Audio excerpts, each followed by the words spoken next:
Today, we're going to talk about business in general, in terms of entrepreneurs, what we can give them some tips and tricks and understanding of the funding process. Because my story is that I basically bootstrapped my company. Well, actually, as I say, I went to the best funder that I know, which is my mother, and I borrowed $2,000 from her. And that was how I started California Baby over 26 years ago. But I know today a lot of people want to go the funding route. And one thing I don't think that a lot of entrepreneurs really even understand is the difference between venture capital, private equity, investment bankers. Like, what do they all do? What are their goals? They all have goals, right?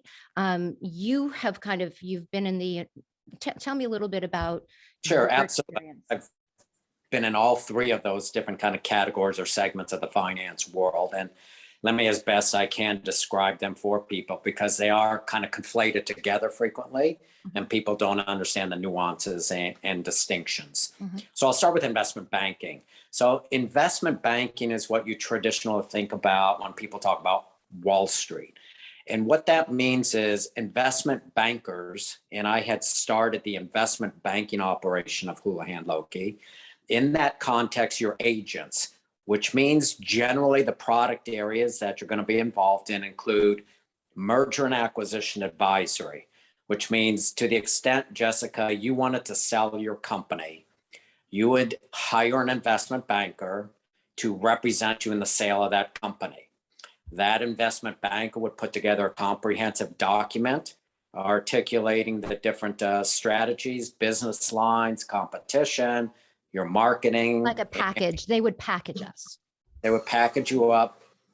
Basically, a more sophisticated real estate agent kind of engagement is a good way to think about it. And then that investment banker goes out and canvasses the universe of prospective buyers, and then ultimately negotiates on your behalf a transaction. The corollary in the merger and acquisition product line, we're only talking about one product line of investment banking, would be representing buyers. So to the extent that California Baby want to buy a competitive firm, likewise, you would retain an investment banker to perform that task. So that's a primary task of investment bankers. Secondly is raising capital. So if your company wants to raise capital, traditionally it's for growth. You would raise the established company or a new company? Are we using California Baby as an example, or just any startup? Generalize. So investment bankers generally stratify their markets. So some of the smaller investment banks will raise money for very early stage companies. The more predominant names like Goldman Sachs and Morgan Stanley and JP Morgan, they raise money for the Apple computers of the world, the more established companies. And then there's a middle tier, which is what I was pursuing at Houlihan Lokey, of sized companies that retain investment banks to raise capital as well. So each of those, by the way, each of those categories of company size demand a different kind of capital raise. Okay. So let's talk about I'll stay within the investment banking world, and then I'll talk about private equity and venture capital. So traditionally, the Wall Street firms are raising money two ways. They either raise it in the private markets, which means they're negotiating with institutional kind of investors, the Fidelities of the world, insurance companies, and funds that invest in more mature companies. That's the private realm. Then they do what's called public offerings, which is what catches everybody's attention. If California Baby, as an example, wanted to go public, you go public traditionally through what's called an initial public offering. Investment banks handle that entire process such that when the process is done of going public, you now have shares that the public can invest in. You're no longer a private company, and you can trade those shares. You can buy them and sell them either online or through your traditional stockbrokers. So that's kind of the second line of business, which is the raising capital, a corporate finance end of investment banking. The third component would be very sophisticated trading operations. And I won't get too deep into it, but suffice it to say, the markets are made or kept efficient by investment banking operations, the trading operations, the sales and trading operations that are constantly buying and selling stocks and bonds all day long. And they are the predominance of the market. And actually, computerized trading now is the predominance of the market, where everything is algorithmically based. So I don't want to get too sophisticated, but suffice it to say there's a sales and trading operation. The last major component of, we're still in investment banking, which means you get paid as an agent. You're not taking an equity position in a company. You're basically getting a commission at the end of the Getting sale. a commission, a percentage of the deal traditionally. So company sells for $1 billion, you may get $20 million as an example for a fee, an advisory fee, 2% of the deal. Got it. The fourth major component, and one I built specifically within my investment bank as well, was financial restructuring. Lots of companies, especially on the heels of the 80s, got into financial trouble because they were highly leveraged, which means they put a lot of debt on the company, much like you do in a house. Right.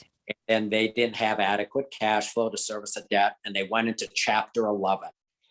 Chapter 11 process is a very lucrative end of the business for investment banks. They were either the creditors, the unsecured creditors, or the debtor itself, or the company itself. So those, and again, that has a distinct way of billing. That's a very high hourly rate of billing, plus a percentage of his assets are sold. So you have merger and acquisition advisory, raising capital, both private and public, sales and trading operations, and then financial restructuring. That's the investment banking world that you hear about. And its real purpose, they're not evil empires by any means like they're characterized. They enable businesses to grow. They are the mechanism by which capital is raised to feed our capitalistic system, which then leads to companies growing and hiring lots of people and wealth for people that are ultimately retiring in your retirement funds. Venture capital. You're right. Venture capital, which also has a series of stratification, generally is companies that are funds of capital that either are funds that people like me, high net worth people, have invested in.